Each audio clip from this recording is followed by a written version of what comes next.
Selamat pagi para mahasiswa yang terkasih, berjumpa lagi dalam perkuliahan liturgi praktis. Di pagi hari ini kita akan membahas perkuliahan dengan tema pedoman berliturgi. Kristus Sang Gembala utama datang supaya kita mendapatkan hidup dan mendapatkan dalam segala kelimpahan. Yohanes bab 10 ayat 10. Hidup yang berkelimpahan itu disalurkan kepada kita lewat perayaan liturgi, maka dapat dimengerti mengapa gereja menyatakan peran liturgi sebagai sumber dan puncak hidup menggereja.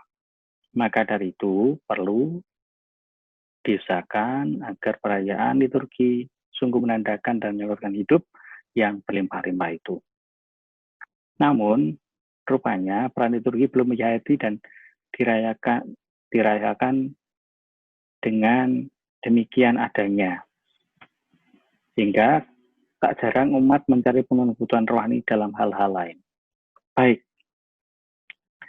Yang pertama, yang memahami dan mengerti liturgi sebagai sumber dan puncak hidup gereja. Yang pertama adalah liturgi sebagai sumber dan puncak. Tanpa mengurangi sedikit pun aneka kegiatan umat Katolik, perlu disadari pernyataan gereja tentang perayaan liturgi sebagai puncak dan sumber harus menjadi cita-cita yang menantang untuk dihayati semakin penuh. Namun sekaligus harus sadari bahwa pelayan liturgi yang subur sebagai sumber dan puncak itu bukanlah suatu objektif otomatis terjadi, melainkan perlu ditumbuhkan, dihayati oleh umat yang merayakannya. Ada banyak kendala yang menghambat tercapainya peran liturgi yang sungguh dihayati sebagai sumber dan puncak, tak boleh mengendorkan semangat kita, melainkan justru harus menjadi tantangan secara tersendiri untuk pecinta liturgi dan berusaha mengatasinya.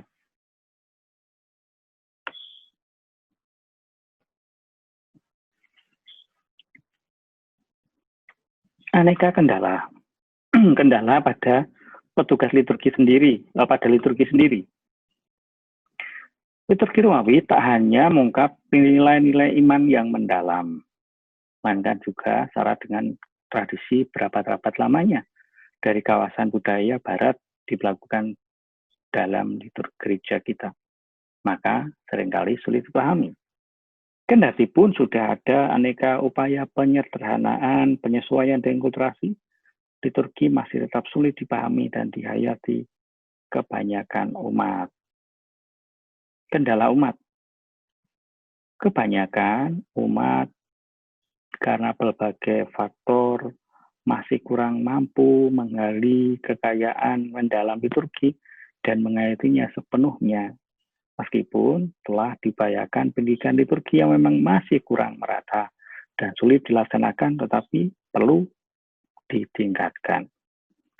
Selain itu, betapapun majemuka dan umat, kiranya juga disposisi untuk merayakan liturgi masih kurang memadai, sehingga diperlukan pembekalan pastoral dan persiapan pribadi yang lebih memadai. Kendala pada pemimpin dan petugas liturgi. Namun harus diakui bahwa kendala juga terletak pada pemimpin dan petugas liturgi yang kinerjanya karena berbagai faktor kurang mendukung umat untuk merayakan liturgi sebagai sumber dan puncak. Dan dengan demikian, mempertajam kendala yang sudah muncul dari usulan liturgi sendiri, dari kekurangan pengertian dan penghayatan umat.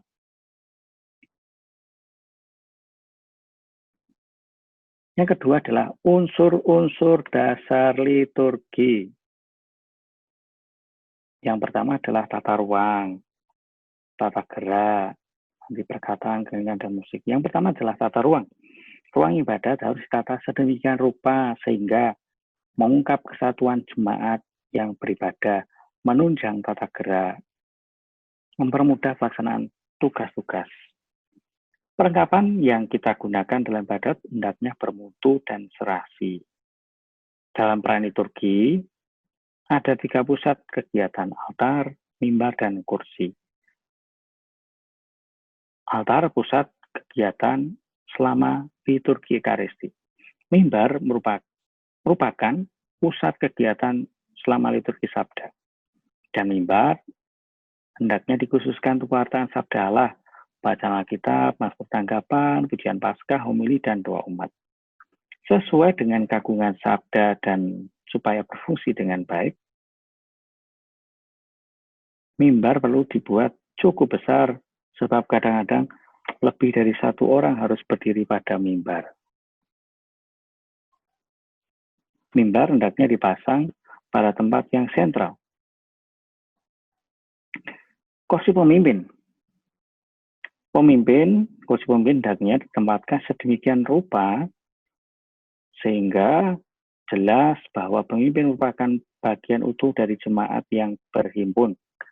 Penempatannya haruslah sedemikian rupa sehingga pemimpin dapat dilihat dengan mudah oleh umat dan disesuaikan dengan tugas-tugas lain yang harus ia laksanakan, yakni sebagai pemimpin umat dan pemimpin doa. Penempatan yang paling sesuai dengan itu adalah berhadapan dengan umat dan mudahkan ia berkomunikasi dengan mereka dan berada di tengah ruang panti imam, kecuali kalau demikian jarak antara umat dan imam terlalu jauh sehingga mempersulit ke komunikasi. Homili dapat dilaksanakan dari kursi pemimpin. Tata gerak. Tata gerak dalam liturgi berfungsi penting, mengungkapkan dan meningkatkan pengalaman iman, batin, memadukan jemaat, membantu konsentrasi pada hal yang dilakukan. Dan seksi liturgi paroki hendaklah mengusahakan agar tata gerak yang sudah ada dijelaskan kepada umat dan dilaksanakan. Yang berikutnya adalah perkataan. Dalam liturgi bermacam-macam jenis kata, salam, aklamasi, doa, litani, ajakan, dan pernyataan. Masing-masing kelompok memiliki sifat dan fungsi khas dan menuntut cara pembawaan yang sesuai. Perlu diperhatikan dan dicari kata-kata kalimat Indonesia yang baik berbobot liturgi Katolik, misalnya Allah Putra dan bukan Allah Anak. Keheningan yang keempat. Saat hening merupakan bagian utuh dari ibadat. Liturgi yang baik memerlukan perpaduan kata-kata, keheningan, dan musik. Maka saat hening dalam liturgi hendaknya sungguh dilaksanakan sesuai fungsi masing-masing. Ketiga, yang berikutnya adalah kelima, musik. Dalam memilih bagian-bagian liturgi yang dinyanyikan hendaknya diutamakan bagian-bagian yang sedari-hakikatnya menuntut musik, yaitu aklamasi. Bagian-bagian dialog antara imam, pemimpin, dan umat.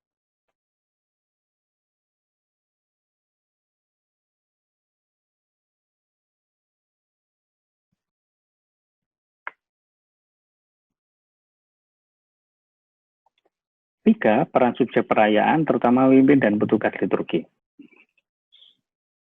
Perayaan bersama dengan pembagian tugas hendaknya senantiasa disadari bahwa perayaan liturgi adalah perayaan umat yang berhimpun bersama dengan keterlibatan banyak orang dalam berbagai tugas.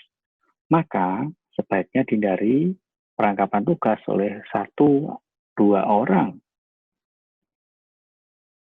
Peran umat dalam pembagian tugas ini, umat mengemban peran yang sangat penting sebagai tubuh Kristus, kepala, dan anggota-anggotanya. Maka perlu dikembangkan peran serta umat yang hendaknya didukung oleh kinerja pemimpin dan petugas liturgi. Pengaruh kinerja pemimpin dan petugas liturgi. Meskipun sakramen itu pertama-tama merupakan tindakan Allah untuk menguduskan manusia ex operato, namun, peran kinerja manusia baik umat maupun pelayan liturgi tidak dapat diabaikan. Pemimpin dan petugas liturgi mengemban tanggung jawab khusus untuk melakukan tugas sebaik-baiknya agar umat terbantu dalam mengusahakan menghayati perayaan liturgi sebagai sumber dan puncak hidupnya. Beberapa syarat kinerja semua pemimpin dan petugas liturgi. 1. Pendidikan dan pembekalan. Pemimpin dan petugas liturgi membutuhkan pendidikan dan pembekalan yang memadai sesuai dengan masing-masing tugasnya. Maka hendaklah seorang yang diserai tugas tertentu dalam lanjutan perayaan liturgi dipersiapkan lebih dulu dengan pendidikan atau sekurang-kurangnya pembekalan liturgi yang memadai. 2. Spiritualitas. Sebagai ungkapan dan perayaan iman, liturgi mengandalkan spiritualitas, sikap dasar iman yang sesuai dan perlu dikembangkan serta senantiasa disegarkan, yaitu kehadiran Kristus secara istimewa. Spiritualitas ini hendaknya menjadi sumber inspirasi, motivasi, dan animasi bagi pemimpin dan petugas liturgi dalam pelaksanaan tugasnya yang tak jarang cenderung menjadi rutinitas yang menjenuhkan. Nah, yang ketiga, tadi pertama pendidikan, pembekalan, lalu spiritualitas. Yang ketiga adalah menghayati makna simbolis dari kegiatan liturgis. Kegiatan dalam perayaan liturgi dimaksudkan untuk mengungkapkan makna dan nilai-nilai iman yang hendaknya dipahami dan dihayati oleh pemimpin dan petugas liturgi. Sedemikian rupa sehingga menjadi lebih jelas juga bagi umat. Hendaknya dihindari pelaksanaan tugas secara tergesa-gesa dan formalitas. Misalnya, upacara hanya dilaksanakan karena keharusan dan ketakutan akan sanksi-sanksi. Yang keempat, sikap wajar antara ketaatan pada peraturan dan kreativitas. Hendaknya disadari bahwa teks liturgis, betapa mendalam dan indah pun isinya, dapat menjadi huruf-huruf mati bila kurang dipahami dan tidak dibawakan dengan penuh penghayatan. Maka perlu suatu kreativitas yang wajar untuk menghidupkannya. Demikian pula perlu diperlukan sikap wajar terhadap rubrik yang di satu pihak jangan diremehkan, tapi juga jangan dimutlakkan, sehingga berguna sebagai sarana untuk mengungkapkan perayaan liturgi dengan sewajarnya pula. Hendaknya dihindari kecenderungan untuk mengungkap teks atau bagian-bagian perayaan liturgi menurut pendapat atau bahkan selera pribadi seolah inilah satu-satunya yang paling benar. Bila ada bagian atau teks maupun rubrik yang menimbulkan keraguan, hendaknya pemimpin dan petugas liturgi berusaha memahaminya lebih dulu. Misalnya, meneliti dasar serta latar belakangnya sebelum mengubahnya begitu saja. Lalu pembagian peran dalam perayaan liturgi.